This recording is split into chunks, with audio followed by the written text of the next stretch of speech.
KPU Maluku tetapkan jumlah daftar pemilih tetap sebesar 1.269.781 di Provinsi Maluku. Komisi Pemilihan Umum Provinsi Maluku secara resmi menetapkan daftar pemilih tetap atau DPT hasil perbaikan tahap 3 untuk penyelenggaraan pemilihan presiden, wakil presiden, anggota DPD, serta DPR RI sebanyak 1.269.781 pemilih. Samsul Rifan Kubangun selaku Ketua Komisi Pemilihan Umum Provinsi Maluku kepada DMS Media Group memaparkan, selain ada penambahan jumlah pemilih, terdapat pula penambahan tempat pemungkutan suara atau TPS di Maluku, yakni sebanyak 5.514 menjadi 5.527 atau terjadi penambahan 13 TPS. Penambahan jumlah TPS di Maluku terdapat pada beberapa kabupaten diantaranya Kabupaten Seram bagian timur, Kabupaten Seram bagian barat, Kabupaten Maluku Tenggara, Kabupaten Buru, dan Kabupaten Maluku Tenggara Barat. Sementara untuk distribusi logistik menjelang pemilu 2019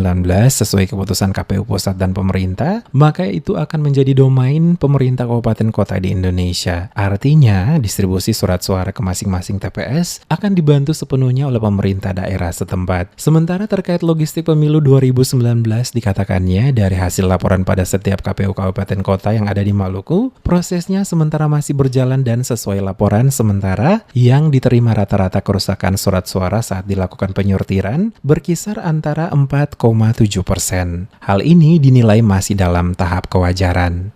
Jumlah pemilih DPT HP3 laki-laki 624.238, perempuan 645.543, total pemilihnya menjadi 1.269.781. Jadi ini yang kami sampaikan kepada teman-teman sekalian. Penambahan TPS itu ada di 1 TPS di Seram bagian timur,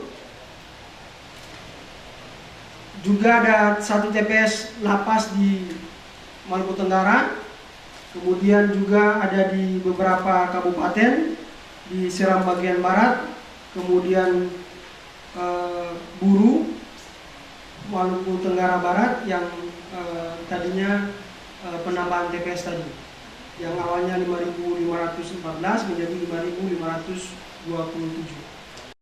KPU Provinsi Maluku kata Kubangun selanjutnya akan segera menggelar rapat koordinasi pementapan dengan KPU Kabupaten Kota, termasuk rapat koordinasi sinergitas dengan seluruh pemangku kepentingan untuk memastikan proses pemungutan suara pada 17 April 2019, seluruh pemilih terlayani untuk menggunakan hak pilih mereka secara baik. Seperti diketahui sebelumnya, daftar pemilih tetap hasil perbaikan kedua atau DPTHP2 di Provinsi Maluku sebesar 1.268.757 orang yang diputuskan dalam penetapan Komisi Pemilihan Umum Maluku pada hari Jumat 22 Maret 2019.